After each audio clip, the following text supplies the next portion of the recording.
copy, move or delete the text. Use the copy and paste commands to duplicate text. अब हम आपको बताते हैं कि प्रेजेंटेशन में टेक्स्ट को डुप्लीकेट किस तरह किया जाता है। टेक्स्ट को डुप्लीकेट करने के लिए हम कॉपी और पेस्ट के टूल इस्तेमाल करते हैं। मसलन हमने कोई टेक्स्ट लिखा, जैसे वर्चुअल यूनिवर्सिटी। अब हम इसकी एक और डुप्लीकेट तैयार करना चाहते हैं। इसके लिए हम सबसे पहले इस टेक्स्ट को सिलेक्ट करते हैं। अब हम इसको कॉपी करते हैं। इसके लिए आपको होम टैब में ये टूल नजर आ रहा है, जिसे हम कॉपी टूल कहते हैं। अब हम इस पर यानी कॉपी टूल पर क्लिक करते हैं या कीबोर्ड से Ctrl+C प्रेस करते हैं।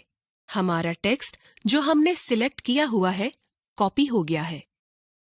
अब हम इसे पेस्ट करना चाहते हैं, तो इसके लिए हमें पेस्ट टूल का सहारा लेना पड़ेगा। इसके लिए भी हमें दोबारा होम टैब की तरफ जाना होगा। कॉपी टूल के बिल्कुल साथ ही बाएं तरफ हमें ये टूल नजर आ रहा है। इसे पेस्ट टूल कहते हैं। Use cut and paste option to move text within the presentation. इससे पहले हमने सीखा कि किसी भी टेक्स्ट की डुप्लीकेट किस तरह तैयार की जा सकती है। आइए हम आपको बताते हैं कि किस तरह कट और पेस्ट टूल को इस्तेमाल करके टेक्स्ट को एक जगह से खत्म करके दूसरी जगह ले जाया जा सकता है।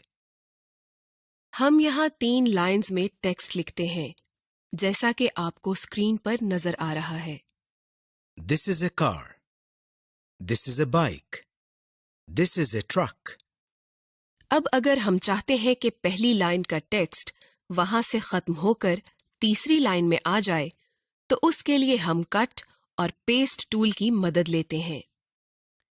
इसके लिए हमें होम टैब में कॉपी टूल के ऊपर ये टूल नजर आ रहा है।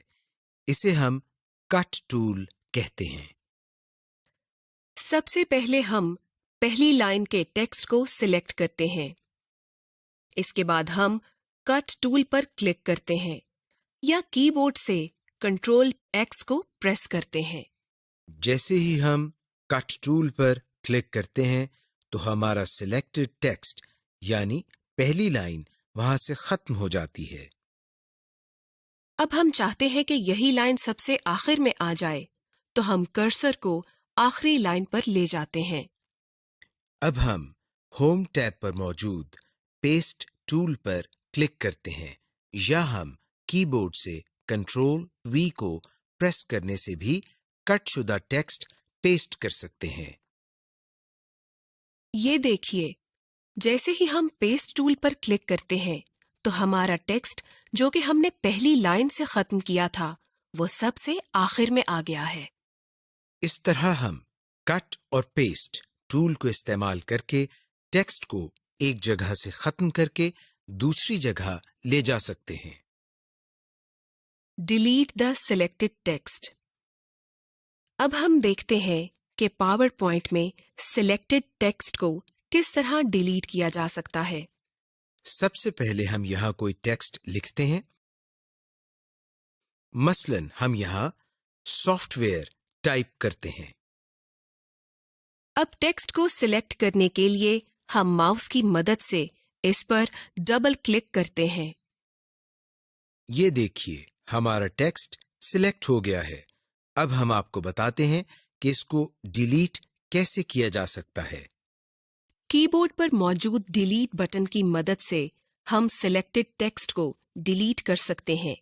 ये देखिए, हमारा सिलेक्टेड टेक्स्ट डिलीट हो गया। Copy, move, duplicate the images. Presentation में इमेज को इंसर्ट करना तो हम आपको पहले ही बता चुके हैं। इसी तरीके से आप एक इमेज इंसर्ट कर लें।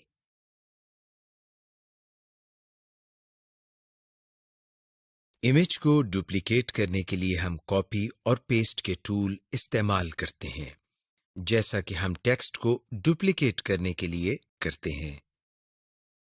मसलन हमने कोई इमेज इंसर्ट किया, जैसा कि आप स्क्रीन पर देख सकते हैं। अब हम इसकी एक और डुप्लीकेट तैयार करना चाहते हैं। तो इसके लिए हम सबसे पहले इस इमेज को माउस की मदद से सिलेक्ट करते हैं। जब हम माउस इमेज के ऊपर लेकर जाते हैं तो हमारे सामने ये एक निशान बन जाता है, जिसके चारों तरफ एरोज बने हुए हैं। अब हम जैसे ही इमेज पर क्लिक करते हैं तो इमेज के इर्द गिर्द दायरे बन जाते हैं, जिसका मतलब ये है कि हमारा इमेज सिलेक्ट हो गया है। अब हम इसको कॉपी करते हैं, जिसके लिए हमें पहले की तरह होम टैब की तरफ जाना पड़ेगा। आपको होम टैब में ये टूल नजर आ रहा है, जिसे हम कॉपी टूल कहते हैं। अब हम इस टूल पर यानी कॉपी टूल पर क्लिक करते हैं। हमारा इमेज जो हमने सिलेक्ट किया हुआ है कॉपी हो गया है। अब हम इसे पेस्ट करना चाहते हैं, तो इसके लिए हमें पेस्ट टूल का सहारा लेना पड़ेगा। इसके लिए भी हमें दोबारा होम टैब की तरफ जाना होगा। पेस्ट टूल से भी आप वाकिफ हैं, जैसा कि हम आपको पहले बता चुके हैं। अब हम जैसे ही इस पर क्लिक करते हैं तो ये देखिए, हमारे इमेज की एक और डुप्लीकेट बन गई है। इस तरह हम इमेज की किसी भी प्रेजेंटेशन के अंदर कॉपी और पेस्ट टूल की मदद से डुप्लीकेट तैयार कर सकते हैं। इसके अलावा यही काम हम माउस को राइट क्लिक करके कॉपी और पेस्ट की मदद से भी कर सकते हैं।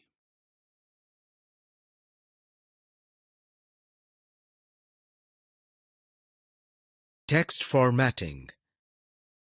अब हम टेक्स्ट फॉर्मेटिंग के लिए होम टैब पर मौजूद फॉन्ट टूल बॉक्स के बारे में सीखेंगे। फॉन्ट। सबसे पहली ऑप्शन जो आपको इस टूल बॉक्स में नजर आ रही है, उसे फॉन्ट कहते हैं। ये एक ड्रॉप डाउन बॉक्स है। इस एरो हेड पर क्लिक करने से ये नीचे की तरफ खुल जाता है और आपको बहुत से फॉन्ट नेम्स नजर आते हैं। ये वो तमाम फॉन्ट्स हैं जो आपके कंप्यूटर सिस्टम पर मौजूद हैं।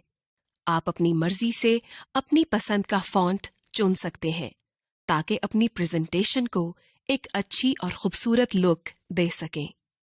दूसरी ऑप्शन जो आपको नजर आ रही है वो फॉन्ट साइज है।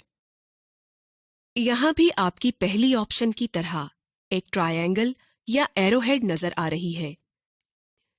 इसको क्लिक करने पर आपको मुख्तलिफ फॉन्ट साइजेस डिजिट्स की सूरत में मिल जाते हैं, जिनको आप अपनी जरूरत के मुताबिक मुंतखब कर सकते हैं। इंक्रीज और decrease font size. Increase size ये ऑप्शन भी फॉन्ट साइज की तरह काम करती है। इसमें आपको दो आइकॉन नजर आते हैं, एक बड़ा ए और दूसरा छोटा ए। बड़े ए पर क्लिक करने से ये आपके सिलेक्टेड टेक्स्ट को 2 दर्जे या 4 दर्जे तक बढ़ा देता है। मसलन, अगर आपके टेक्स्ट का साइज 12 है और आप बड़े ए पर क्लिक करते हैं तो इसका साइज 14 हो जाएगा, और अगर आप मुसलसल ऐसा करें तो पावर पॉइंट इस टेक्स्ट का साइज 20 होने तक बतदरीज 2 का इजाफा करता रहेगा। लेकिन जब इसका साइज 20 हो जाएगा तो इजाफा 4 दर्जे हो जाएगा। मिसाल के तौर पर अगर फॉन्ट साइज 20 हो तो आपके बड़े ए को क्लिक करने पर इसका साइज 24 हो जाएगा। यहां आपको स्मॉल ए या छोटा ए नजर आ रहा है। इस पर क्लिक करने से यह बड़े ए के मुखालिफ काम करेगा। मसलन अगर फॉन्ट साइज 32 है तो इसको क्लिक करने पर यह 4 दर्जे छोटा हो जाएगा, यानी इसका साइज 28 हो जाएगा। और अगर फॉन्ट साइज 20 है तो छोटे ए को क्लिक करने पर यह 2 दर्जे छोटा हो जाएगा, यानी इसका साइज 18 हो जाएगा। Clear the formatting. इस आइकॉन की सूरत कुछ यूं है। कि एक बड़ा ए और एक छोटा ए और इसके साथ इरेजर या रबर का निशान है। जैसा कि इसका नाम है, क्लियर द फॉर्मेटिंग, इससे साफ जाहिर है कि ये सिलेक्टेड टेक्स्ट पर अप्लाइड फॉर्मेटिंग को साफ कर देता है। फर्ज करें अगर आपने सिलेक्टेड टेक्स्ट का फॉन्ट साइज बड़ा या छोटा किया है या उसे अंडरलाइन, इटैलिक, बोल्ड या कोई और फॉर्मेट अप्लाई किया है, तो इस आइकॉन पर क्लिक करने से ये तमाम फॉर्मेटिंग खत्म हो जाएगी, जैसा कि आपने इसे पहली मर्तबा लिखा था। बोल्ड, ये आइकॉन इंग्लिश अल्फाबेट बी जैसा होता है।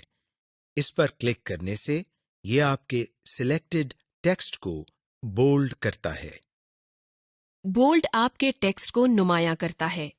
ये ऑप्शन इसलिए इस्तेमाल होती है कि जब आप अपनी प्रेजेंटेशन में किसी लफ्ज या लाइन पर जोर देना चाहते हैं या देखने वालों को मुतवज्जे करने या अल्फाज को नुमायां करने के लिए आप अपनी प्रेजेंटेशन में बोल्ड का इस्तेमाल कर सकते हैं।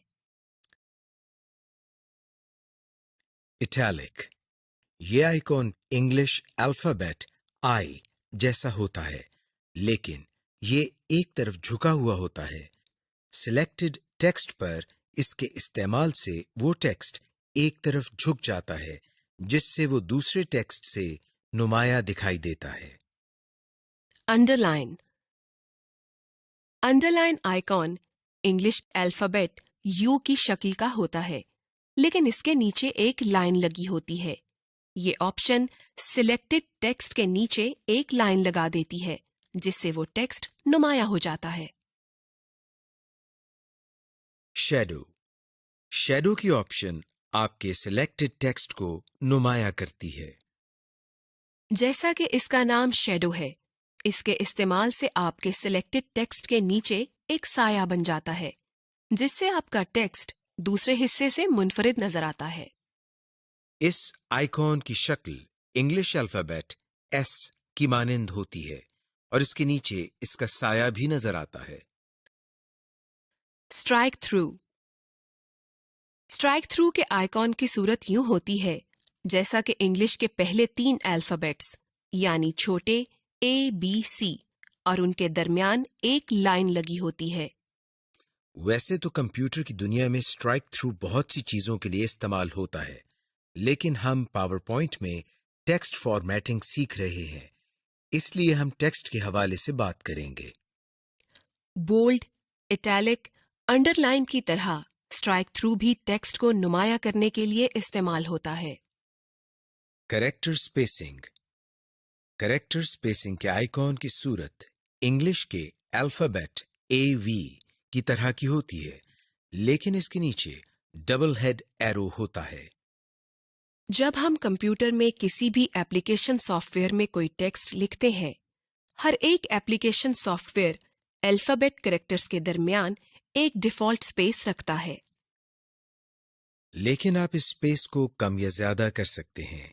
इस आइकॉन के साथ भी एक ट्रायंगल होती है, जिस पर क्लिक करने से एक ड्रॉप डाउन मेन्यू खुल जाता है, जिसमें आपके पास ये ऑप्शंस होती हैं। जैसा कि very tight, tight, normal, loose, very loose, more spacing. आप इनमें से कोई भी ऑप्शन हस्बे जरूरत इस्तेमाल कर सकते हैं। केस, इस ऑप्शन के आइकॉन की सूरत भी बड़े ए और छोटे ए की तरह होती है। इसके जरिए आप अपने लिखे और सिलेक्टेड टेक्स्ट का केस तब्दील कर सकते हैं।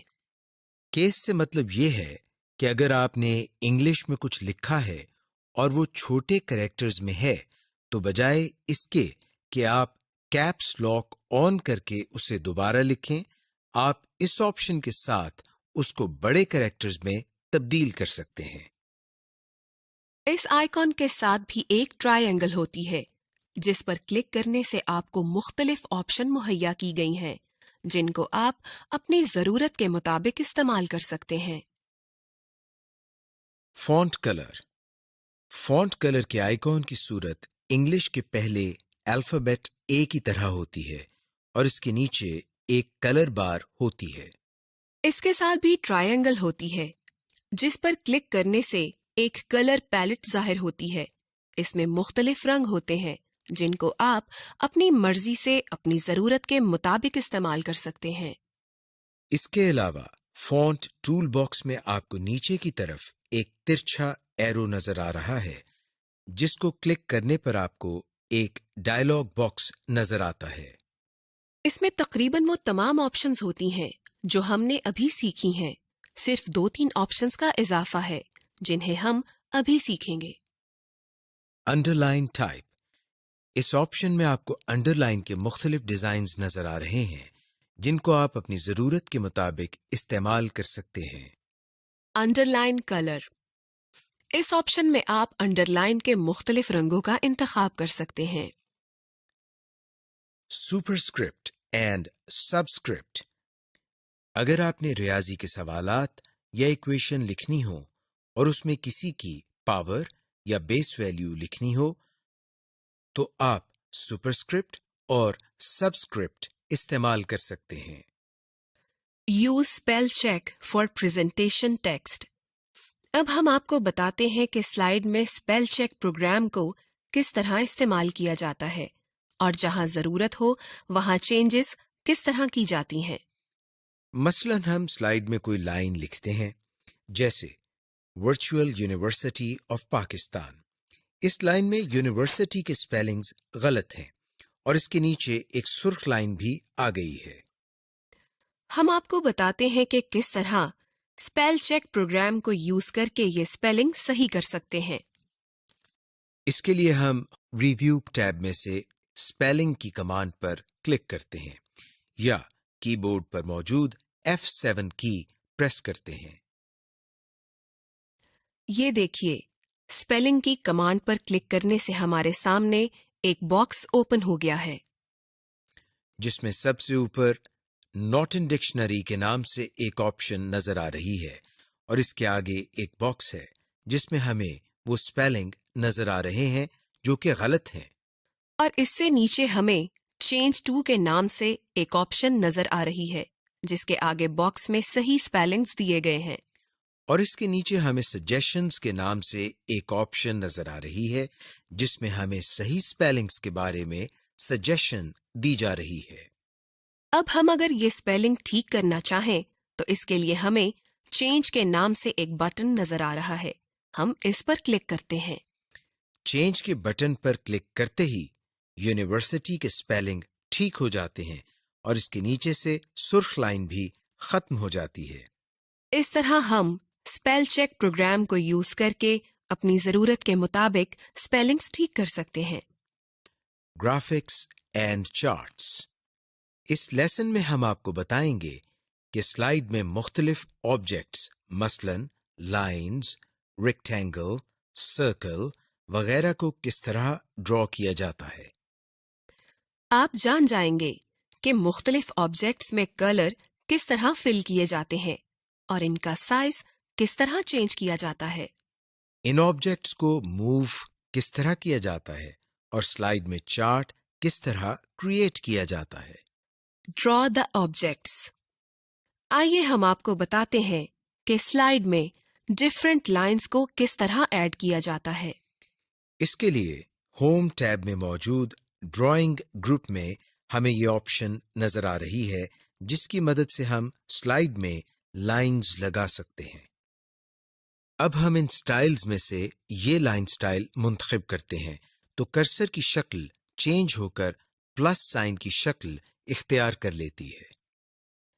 अब माउस की मदद से ड्रैगिंग करते हुए हम लाइन लगा सकते हैं।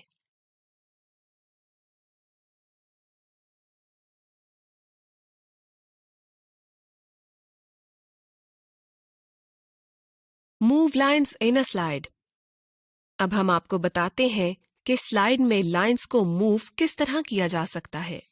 इसके लिए सबसे पहले हम एक लाइन को ड्रॉ करके इसको सिलेक्ट करते हैं और इसके बाद माउस की मदद से लाइन को पकड़कर ड्रैगिंग करते हुए लाइन को एक जगह से दूसरी जगह मूव करा सकते हैं। इसके अलावा कीबोर्ड पर मौजूद एरो कीज की मदद से भी हम लाइंस को सिलेक्ट करने के बाद मूव कर सकते हैं। Change the line color and width. अगर आप किसी शेप का कलर चेंज करना चाहते हैं या इसकी विड्थ में कोई मॉडिफिकेशन करना चाहते हैं तो आप ऐसा कर सकते हैं। इसके लिए सबसे पहले हम एक रेक्टेंगल को ड्रॉ करके इसको सिलेक्ट करते हैं। होम टैब में ड्राइंग टूल बार में हमें शेप कलर के नाम से ये एक ऑप्शन नजर आ रही है जिसके आगे एक छोटा सा एरो बना हुआ है। जैसे ही हम इस एरो पर क्लिक करते हैं तो हमारे सामने मुख्तलिफ कलर्स आ जाते हैं जिसमें से हम कोई भी कलर सिलेक्ट करके रेक्टेंगल के कलर को चेंज कर सकते हैं। और अगर इसी तरह हम लाइन की विड्थ में कोई मॉडिफिकेशन करना चाहते हैं तो ऐसा कर सकते हैं। इसके लिए हम माउस की मदद से लाइन पर डबल क्लिक करते हैं। लाइन पर डबल क्लिक करने से हमारे सामने फॉर्मेट का टैब ओपन हो जाता है जिसमें से हम स्टाइल शेप्स पर क्लिक करते हैं।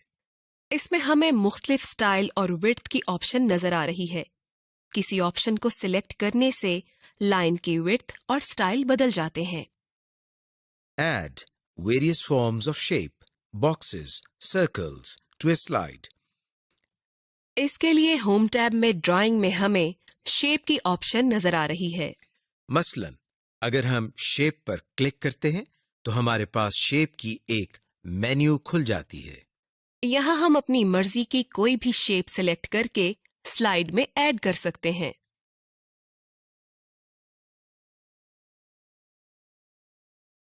Rotate or flip a drawn object in the slide. अब हम आपको बताते हैं कि स्लाइड में किसी भी ऑब्जेक्ट मसलन रेक्टेंगल, सर्कल, लाइन वगैरह को रोटेट किस तरह किया जाता है। सबसे पहले हम इनमें से कोई भी एक ऑब्जेक्ट मसलन रेक्टेंगल ड्रॉ करते हैं। ये देखिए रेक्टेंगल को ड्रॉ करने के बाद इसके इर्द गिर्द सफेद दायरे से बन गए हैं जिनकी मदद से रेक्टेंगल को छोटा बड़ा किया जा सकता है। लेकिन इन सफेद दायरों के अलावा सबसे ऊपर एक सब्ज दायरा भी है जिसकी मदद से हम किसी भी ऑब्जेक्ट को रोटेट यानी घुमा सकते हैं। कर्सर इस दायरे के करीब ले जाने से कर्सर की शक्ल चेंज होकर एक गोल एरो की शक्ल इख्तियार कर लेती है।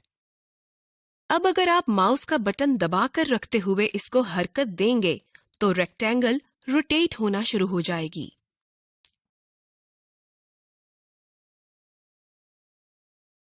Change the attributes of the shape. Change the color and line type of the shape. अब हम आपको बताते हैं कि इन शेप्स यानी रेक्टेंगल, सर्कल वगैरह के एट्रीब्यूट्स को किस तरह चेंज किया जा सकता है। यानी इनमें कलर किस तरह फिल किए जाते हैं और इनकी लाइन टाइप यानी बॉर्डर्स को किस तरह चेंज किया जाता है। मसलन हम एक सर्कल ड्रॉ करते हैं। अब अगर हम चाहते हैं कि इसमें कोई कलर भी आ जाए तो इसके लिए ड्राइंग टूल ग्रुप में शेप फिल के नाम से ये एक ऑप्शन मौजूद है जिसके आगे एक छोटा सा एरो बना हुआ है। जैसे ही हम इस पर क्लिक करते हैं तो हमारे सामने मुख्तलिफ कलर्स आ जाते हैं। अब हम इसमें से कोई भी कलर सिलेक्ट कर सकते हैं। मसलन हम ब्लू कलर सिलेक्ट करते हैं। ये देखिए जैसे ही हमने ब्लू कलर को सिलेक्ट किया तो इस सर्कल का रंग जो हमने ड्रॉ किया है ब्लू हो गया है। अब अगर हम चाहते हैं कि इस सर्कल का स्टाइल चेंज हो जाए तो इसके लिए हम सर्कल पर डबल क्लिक करते हैं तो रिबन में फॉर्मेट टैब खुल जाएगा। अब आप शेप स्टाइल्स में से कोई भी स्टाइल सिलेक्ट करके इस सर्कल का स्टाइल तब्दील कर सकते हैं। इसका रंग, आउटलाइन का रंग और इफेक्ट्स लगा सकते हैं। ये देखिए इन मुख्तलिफ ऑप्शंस के जरिए हम किसी शेप को किस तरह चेंज कर सकते हैं। Create an organisational chart. Chart एक ऐसा टूल होता है जिसके जरिए हम अपने डेटा को ग्राफिकली दिखा सकते हैं। चार्ट्स के जरिए आप अपने ऑडियंस को नंबर्स और फिगर्स के पोशीदा मतलब और उनमें मुवाजना करवा सकते हैं। सबसे पहले हम आपको थोड़ा सा चार्ट्स के मुख्तलिफ इकसाम के बारे में बताते हैं। Column chart. Pie chart, line chart, bar chart, area chart. Surface chart. ये तमाम किस्म के चार्ट आपको पावर पॉइंट में मुयस्सर हैं और उन्हें आप अपनी जरूरत के मुताबिक इस्तेमाल कर सकते हैं। अब चार्ट के मुख्तलिफ हिस्सों के बारे में आपको बताते हैं। टाइटल ऑफ द चार्ट यानी चार्ट का टाइटल। वर्टिकल एक्सिस, इसको आमतौर पर वाई एक्सिस का नाम भी दिया जाता है। डेटा सीरीज, ये हिस्सा आपके चार्ट में मौजूद डेटा पॉइंट को जाहिर करता है। लेजेंड, इसमें आप अपने चार्ट में दिए गए डेटा के बारे में कुछ अहम मालूमात लिखते हैं और ये आमतौर पर एक्स एक्सिस के बारे में होता है कि कौन सा डेटा किस कैटेगरी में आता है और चार्ट में क्या स्केल इस्तेमाल किया गया है वगैरह। अब हम आपको बताते हैं कि स्लाइड में चार्ट किस तरह क्रिएट करते हैं। इसके लिए हम इंसर्ट के टैब पर क्लिक करते हैं। इंसर्ट के टैब में हमें इलस्ट्रेशन का ग्रुप नजर आ रहा है। इसमें हमें चार्ट की ऑप्शन नजर आ रही है। जैसे ही हम इस चार्ट ऑप्शन पर क्लिक करते हैं तो हमारे सामने एक और डायलॉग बॉक्स ओपन हो जाता है। ये इंसर्ट चार्ट का डायलॉग बॉक्स है। इसमें बाएं जानिब हमें मुख्तलिफ टेम्पलेट्स नजर आ रहे हैं और दाएं जानिब हमें हर टेम्पलेट से मुताल्लिका स्टाइल नजर आ रहा है। इस टेम्पलेट मेन्यू में से अपनी जरूरत के मुताबिक कोई सा स्टाइल सिलेक्ट करें और ओके का बटन दबा दें। आपका मतलूबा चार्ट स्लाइड पर इंसर्ट हो गया है। अब हम इसमें टेक्स्ट लिखते हैं। इसको रीसाइज और इसकी लोकेशन भी तब्दील कर सकते हैं। Create different kinds of charts, bar chart, pie chart, etc. इसके लिए हम इंसर्ट के टैब में से चार्ट की कमांड पर क्लिक करके एक चार्ट बनाते हैं। और अगर हम इस चार्ट की टाइप को चेंज करना चाहते हैं तो इसके लिए हम इस पर राइट क्लिक करते हैं। राइट क्लिक करने से आपके सामने एक डायलॉग बॉक्स ओपन हो गया है। इस डायलॉग बॉक्स में से हम चार्ट टाइप को चेंज कर सकते हैं। मसलन column chart, bar chart, line chart, pie chart वगैरह। आप इसमें से जो चाहे वो टाइप सिलेक्ट करें और ओके के बटन पर क्लिक कर दें। मसलन हम इसमें से पाई चार्ट पर क्लिक करते हैं। ये देखिए, पाई चार्ट पर क्लिक करने से बार चार्ट तब्दील होकर पाई चार्ट हो गया है। इस तरह हम मुख्तलिफ किस्म के चार्ट्स स्लाइड में बना सकते हैं। Resize and move an image in a slide. पहले हम आपको बताते हैं कि इमेज का साइज किस तरह चेंज किया जाता है।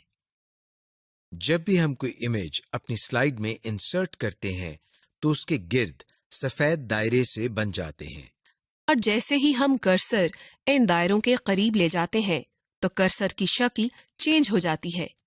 अब हम जिस तरफ से इमेज का साइज छोटा या बड़ा करना चाहते हैं वो कर सकते हैं। यानी कर्सर की मदद से इन एरोज को पकड़ के ड्रैग करने से इमेज को छोटा या बड़ा कर सकते हैं। और अगर हम इमेज को मूव करना चाहते हैं तो माउस से ड्रैग करते हुए इसको एक जगह से दूसरी जगह मूव कर सकते हैं या इमेज को सिलेक्ट करके कीबोर्ड पर मौजूद एरो कीज की मदद से भी इमेज को मूव किया जा सकता है।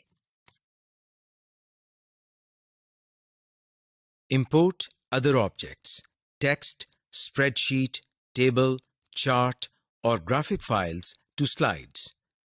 अब हम आपको बताते हैं कि स्लाइड में मुख्तलिफ ऑब्जेक्ट्स मसलन स्प्रेडशीट, ग्राफिक फाइल्स वगैरह किस तरह इंपोर्ट करते हैं। इसके लिए हम इंसर्ट के टैब से ऑब्जेक्ट की कमांड पर क्लिक करते हैं। ऑब्जेक्ट की कमांड पर क्लिक करने से हमारे सामने एक बॉक्स आ जाता है जिसमें हमें दो ऑप्शंस क्रिएट न्यू और क्रिएट फ्रॉम फाइल के नाम से नजर आ रही हैं। इसमें से हम क्रिएट फ्रॉम फाइल की ऑप्शन पर क्लिक करते हैं। क्रिएट फ्रॉम फाइल की ऑप्शन पर क्लिक करने से बॉक्स चेंज होकर ये शक्ल इख्तियार कर लेता है। इसमें हमें क्रिएट फ्रॉम फाइल के सामने एक खाली बॉक्स नजर आ रहा है, जबकि इसके नीचे ब्राउज का बटन भी मौजूद है। ब्राउज के बटन पर क्लिक करने से हमारे सामने एक बॉक्स ओपन हो जाता है जिसमें बहुत सी फाइल्स नजर आ रही हैं। इनमें स्प्रेडशीट्स, इमेजेस और बहुत सी दूसरी फाइल्स शामिल हैं। अब हम इसमें से जो ऑब्जेक्ट इंपोर्ट करना चाहते हैं इसको सिलेक्ट करते हैं और ओके के बटन पर क्लिक करते हैं। मसलन हम ये स्प्रेडशीट सिलेक्ट करके ओके के बटन पर क्लिक करते हैं। ओके के बटन पर क्लिक करने से हम दोबारा क्रिएट फ्रॉम फाइल वाले बॉक्स पर आ गए हैं और अब इसके सामने इस ऑब्जेक्ट का तमाम पाथ नजर आ रहा है जो कि हम इंपोर्ट करना चाहते हैं। इसके बाद हम ओके के बटन पर क्लिक करते हैं। ओके के बटन पर क्लिक करने से हम दोबारा पावर पॉइंट की विंडो पर आ जाते हैं। ये देखिए, स्लाइड में वो स्प्रेडशीट आ गई है जो हमने इंपोर्ट की है। इस तरह हम मुख्तलिफ ऑब्जेक्ट्स इंपोर्ट कर सकते हैं। Copy an imported object to a master slide. अब हम आपको बताते हैं कि एक इंपोर्ट किए हुए ऑब्जेक्ट को मास्टर स्लाइड में किस तरह कॉपी किया जाता है। सबसे पहले तो हम एक मास्टर स्लाइड ओपन करते हैं। मास्टर स्लाइड ओपन करने के बाद हम इसमें एक ऑब्जेक्ट इंपोर्ट करते हैं। किसी भी ऑब्जेक्ट को इंपोर्ट करना तो आपको आ ही गया होगा, जैसा कि हम पहले ही आपको बता चुके हैं। ऑब्जेक्ट इंपोर्ट करने के बाद हम मास्टर व्यू क्लोज कर देते हैं। अब ये ऑब्जेक्ट हमारी मास्टर स्लाइड में कॉपी हो गया है। अब हम जितनी भी स्लाइड्स इंसर्ट करेंगे इसमें हर स्लाइड में ये ऑब्जेक्ट मौजूद होगा। इस तरह हम ऑब्जेक्ट को इंपोर्ट करके मास्टर स्लाइड में कॉपी कर सकते हैं। Add border effects to an object or picture. अब हम आपको बताते हैं कि किसी पिक्चर और ऑब्जेक्ट पर बॉर्डर इफेक्ट्स किस तरह ऐड किए जाते हैं, यानी इसके बॉर्डर पर किस तरह मुख्तलिफ स्टाइल्स अप्लाई कर सकते हैं। मसलन हम कोई स्प्रेडशीट इंपोर्ट करते हैं। अब अगर हम इसके बॉर्डर पर कोई इफेक्ट लगाना चाहते हैं तो किस तरह लगा सकते हैं। इस ऑब्जेक्ट पर राइट क्लिक करने से हमारे सामने एक मेन्यू ओपन हो जाता है। फॉर्मेट ऑब्जेक्ट की कमांड पर क्लिक करने से हमारे सामने एक बॉक्स ओपन हो जाता है। इसमें से हम लाइन कलर्स या लाइन स्टाइल्स के टैब पर क्लिक करते हैं, जिसमें से हम दूसरी ऑप्शन यानी सॉलिड लाइन में से हम इस ऑब्जेक्ट के बॉर्डर पर मुख्तलिफ स्टाइल अप्लाई कर सकते हैं। मसलन लाइन में कलर दे सकते हैं, इसका स्टाइल चेंज कर सकते हैं और इसका वेट या ट्रांसपेरेंसी कम या ज्यादा कर सकते हैं। हम अपनी मर्जी से इसमें से जो स्टाइल देना चाहते हैं उसको सिलेक्ट करते हैं और क्लोज के बटन पर क्लिक करते हैं। ये देखिए, इस ऑब्जेक्ट के बॉर्डर चेंज होकर वैसे ही हो गए हैं जो कि हमने सिलेक्ट किए हैं। Printing and distribution. Slide orientation को किस तरह चेंज किया जाता है। प्रेजेंटर के लिए स्लाइड में नोट्स किस तरह ऐड किए जाते हैं। स्पेल चेक प्रोग्राम को किस तरह यूज किया जाता है। स्लाइड को मुख्तलिफ व्यूज में किस तरह प्रिंट किया जाता है। सबसे पहले हम आपको बताते हैं कि आप स्लाइड प्रेजेंटेशन के लिए एक सूटेबल आउटपुट फॉर्मेट किस तरह सिलेक्ट करते हैं। इसके लिए हम डिजाइन टैब में पेज सेटअप की कमांड पर क्लिक करते हैं। आपके सामने पेज सेटअप का डायलॉग बॉक्स ओपन हो गया है। इसमें सबसे पहले आपको स्लाइड्स साइज्ड फॉर के नाम से एक ऑप्शन नजर आ रही है और इसके नीचे एक बॉक्स नजर आ रहा है जिसके आगे एक एरो बना हुआ है। आइए हम इस एरो पर क्लिक करते हैं। एरो पर क्लिक करने से हमारे सामने एक लिस्ट ओपन हो गई है जिसमें हमें मुख्तलिफ आउटपुट फॉर्मेट्स नजर आ रहे हैं। मसलन on screen show, letter paper, overhead, banner, 35 mm slide वगैरह। आप इसमें से वो आउटपुट फॉर्मेट सिलेक्ट कर सकते हैं जो कि आपको अपनी प्रेजेंटेशन के लिए सूटेबल लग रहा है। आप इसमें से कोई भी फॉर्मेट सिलेक्ट करके ओके के बटन पर क्लिक करें। आप देख रहे हैं कि आपकी प्रेजेंटेशन स्लाइड का फॉर्मेट चेंज हो गया है। चेंज स्लाइड ओरिएंटेशन लैंडस्केप और पोर्ट्रेट। आइए अब हम आपको बताते हैं कि स्लाइड की ओरिएंटेशन यानी डायरेक्शन या पोजीशन को किस तरह चेंज किया जा सकता है। स्लाइड को दो तरह की डायरेक्शन में चेंज किया जा सकता है, लैंडस्केप और पोर्ट्रेट।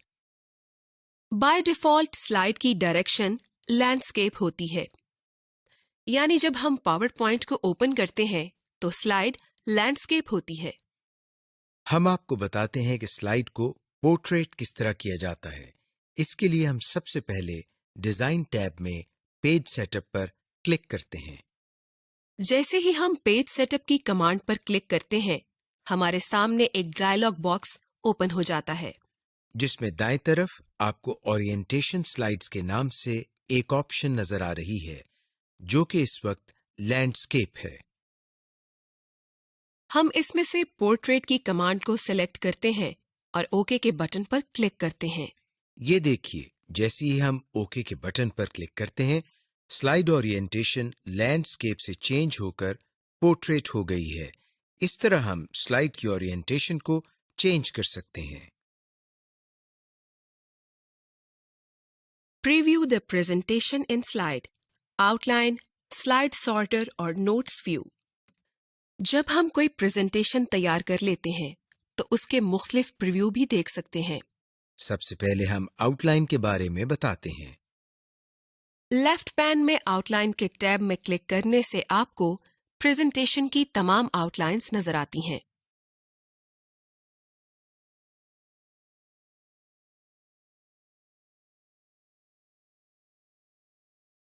स्लाइड सॉर्टर व्यू देखने के लिए हम व्यू के टैब में से स्लाइड सॉर्टर की कमांड पर क्लिक करते हैं। ये देखिए, जैसे ही हम स्लाइड सॉर्टर की कमांड पर क्लिक करते हैं तो हमारी प्रेजेंटेशन का व्यू स्लाइड सॉर्टर व्यू में चेंज हो गया है। और अगर हम नोट्स पेज व्यू देखना चाहते हैं तो व्यू के टैब ही में से नोट्स पेज की कमांड पर क्लिक करते हैं। ये देखिए, आपके सामने नोट्स व्यू नजर आ रहा है। इस तरह हम स्लाइड के मुख्तलिफ प्रीव्यू देख सकते हैं। Print slides in various views and outputs. हम स्लाइड्स को मुख्तलिफ व्यूज में प्रिंट कर सकते हैं। इसके लिए हम कोई प्रेजेंटेशन ओपन करते हैं जिसमें डिफरेंट स्लाइड्स हों। अब हम इसको प्रिंट की कमांड देते हैं, जिसके लिए हम फाइल के टैब में से प्रिंट की कमांड पर क्लिक करते हैं या कीबोर्ड की मदद से Ctrl+P प्रेस करते हैं। ये देखिए, जैसे ही हमने प्रिंट की कमांड पर क्लिक किया है, हमारे सामने एक मेन्यू आ गया है। इस मेन्यू में हमें प्रिंट, प्रिंटर और सेटिंग्स के नाम से ऑप्शंस नजर आ रही हैं। प्रिंट की ऑप्शन में आपको कॉपीज की ऑप्शन नजर आ रही है। इसका मकसद ये है कि आप इस मुतालिका प्रेजेंटेशन डॉक्यूमेंट की कितनी कॉपीज प्रिंट करना चाहते हैं। प्रिंट के बटन से प्रेजेंटेशन डॉक्यूमेंट प्रिंट हो जाएगा। इससे नीचे प्रिंटर में आप अपने प्रिंटर की सेटिंग्स या जिस प्रिंटर के जरिए प्रिंट लेना है उसको सिलेक्ट कर सकते हैं। प्रिंटर से नीचे सेटिंग्स की ऑप्शन है, जिसमें आपको ये ड्रॉप डाउन लिस्ट नजर आ रही है। इस लिस्ट में पहले से आपको प्रिंट ऑल स्लाइड्स की ऑप्शन सिलेक्टेड नजर आ रही है। इसके जरिए आप प्रेजेंटेशन में मौजूद तमाम स्लाइड्स प्रिंट कर सकते हैं। इसको क्लिक करने पर आपको print current slide, print selection और प्रिंट कस्टम रेंज की ऑप्शंस नजर आती हैं। आप इन ऑप्शंस को अपनी जरूरत के मुताबिक सिलेक्ट करके इस्तेमाल कर सकते हैं। स्लाइड्स टेक्स्ट बॉक्स में आप स्लाइड नंबर के हिसाब से स्लाइड्स को प्रिंट कर सकते हैं। इसके नीचे एक और ड्रॉप डाउन लिस्ट है। इस लिस्ट के जरिए आप एक पेज पर एक या एक पेज पर दो या मुख्तलिफ ऑप्शंस के मुताबिक स्लाइड्स का प्रिंट ले सकते हैं। इसमें आपके पास स्लाइड्स को फ्रेम, फिट टू पेज और हाई क्वालिटी प्रिंट की ऑप्शंस मौजूद हैं। कोलेटेड की लिस्ट के जरिए आप अपनी स्लाइड्स को ग्रुप वाइज कंबाइन करके प्रिंट ले सकते हैं। यानी आप स्लाइड्स का सेट डिफाइन करके जैसे 1 2 3 या 1 1 1 2 2 2 3 3 3 के हिसाब से प्रिंट ले सकते हैं। कलर ड्रॉप डाउन लिस्ट में आप सिलेक्ट कर सकते हैं कि आपने प्रेजेंटेशन डॉक्यूमेंट को ब्लैक एंड व्हाइट प्रिंट करना है या कलर्ड प्रिंट लेना है। ये ऑप्शन उस वक्त काम आएगी जब आप कलर प्रिंटर इस्तेमाल कर रहे हों। Slide show effects. इस लेसन को करने के बाद आप जान जाएंगे कि स्लाइड में एनिमेशन इफेक्ट्स किस तरह लगाए जाते हैं, इन इफेक्ट्स को चेंज किस तरह किया जाता है, और स्लाइड में ट्रांजिशन इफेक्ट्स किस तरह ऐड किए जाते हैं। प्रीसेट एनिमेशन, पहले से दिए गए इफेक्ट्स और एनिमेशन। सबसे पहले हम आपको बताते हैं कि स्लाइड में एनिमेशन इफेक्ट्स किस तरह लगाए जाते हैं। इसके लिए हम स्लाइड में कुछ लिखते हैं।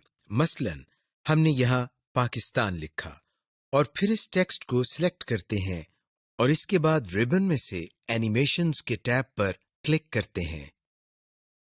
एनिमेशन के टैब में हमारे पास मुख्तलिफ ऑप्शंस नजर आ रही हैं, जैसे एडवांस्ड एनिमेशन टाइमिंग्स प्रीव्यू।